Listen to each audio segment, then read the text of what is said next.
प्रधानमंत्री मोदी के 12 वर्ष पूरे होने पर सीतारामपुर हनुमान मंदिर में 551 हनुमान चालीसा का पाठ। प्रधानमंत्री नरेंद्र मोदी के लगातार 12 वर्षों के कार्यकाल पूर्ण होने के अवसर पर राज्य भर में भाजपा कार्यकर्ता और समर्थक पूजा अर्चना में जुटे हुए हैं। इसी कड़ी में पश्चिम बर्धमान जिले के आसनसोल स्थित कुल्टी विधानसभा क्षेत्र के सीतारामपुर हनुमान मंदिर में विशेष कार्यक्रम का आयोजन किया गया। स्थानीय वार्ड संख्या 18 के भाजपा पार्षद अमित तुलसियान के नेतृत्व में मंदिर में 551 हनुमान चालीसा पाठ का आयोजन किया गया। पार्षद ने बताया कि प्रधानमंत्री नरेंद्र मोदी की दीर्घायु और उत्तम स्वास्थ्य की कामना के लिए इस विशेष पूजा का आयोजन किया गया है। इस संबंध में अमित तुलसियान ने कहा, देश के प्रधानमंत्री के रूप में नरेंद्र मोदी लगातार 12 वर्षों से अपनी जिम्मेदारियां निभा रहे हैं। ये देश के इतिहास में एक दुर्लभ उदाहरण है। उनकी लंबी उम्र और अच्छे स्वास्थ्य की कामना के लिए आज मंदिर में पूजा और हनुमान चालीसा पाठ का आयोजन किया गया है।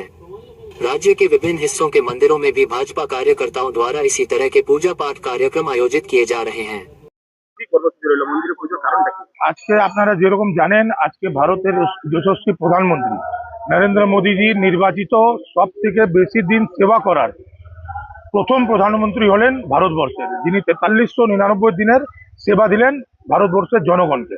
তার নিয়ে উনার স্বাস্থ্যের জন্য, উনার কামনার জন্য, আগামী দিনের উনি সুস্থ থাকুন তার জন্য আজকে আমরা এখানে 551টা হনুমান চল্লিশা পাঠ করাচ্ছি।